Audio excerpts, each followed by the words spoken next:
नमस्कार बंधुगण आम चैनल रे आपण मानकु स्वागत करुछि। घर पई दारिद्रता आणे यही 6टी गछ। बंधुगण वीडियोटी आरंभ करने पूर्व आपण मानकु मोर अनुरोध वीडियो को गोटे लाइक एवं आम चैनल को सब्सक्राइब करंतु। चलंतु जानिबा घरे भूल रे भी रखंतुनी यही 6टी गछ।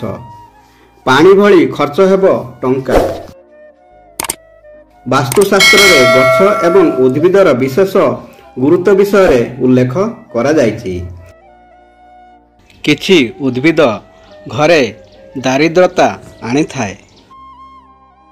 यही परी उद्भिद लगाइबा उचित नुहे। विश्वास करा जाए जे घरे मेहंदी गछ लगाइबा उचित नुहे। एथिरे दुष्ट शक्ति वास करिथांती। घरे यही उद्भिद लगाइबा नकारात्मक शक्ति विस्तार करिबारे साहाय्य करे।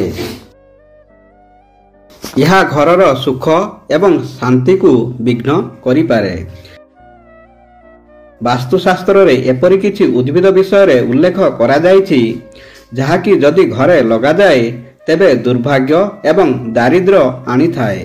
अनेक थर लोकमाने जानि सुनी यही उद्भिद लगांती जहाकि परवर्ती समय रे क्षति करि थाए।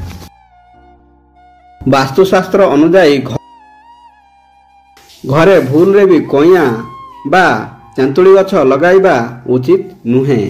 घर पाखरे एही गछ रहिले घरे सबु बेले भय एवं भयर वातावरण रही थाए। तेणु यहाकू घरे स्थापन करा जिबा उचित नुहे।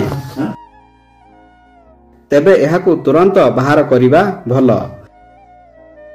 भूल रे मध्य घरर प्रांगण रे खजुरी गछ लगाइबा उचित नुहे। यह अत्यंत अशुभ बोली विवेचना करा जाए। यही गछटी बहुत सुंदर देखा जाए किंतु यहाकू लगाइबा द्वारा परिवार सदस्यंक ऋण वृद्धि पाई थाए। जदि घरे लगा जाइथिबा कोनोसी गछ किंबा उद्भिद सुखी जाइछि वास्तु अनुसार सुखिला गछ एवं उद्भिद घरे दुख ओ अशांति एवं नकारात्मक बढ़ाई थाए।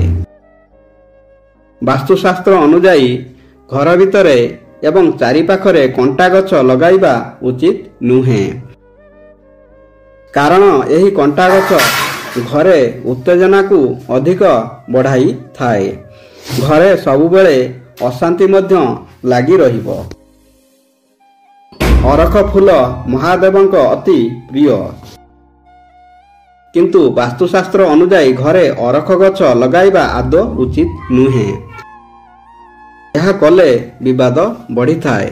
यही कारणरू परिवार सदस्य मानसिक स्तर रे असुस्थ हेबाकू लागंती। घर चारि पाखरे यार उपस्थिति मध्य अशुभ बोली विवेचना करा जाए।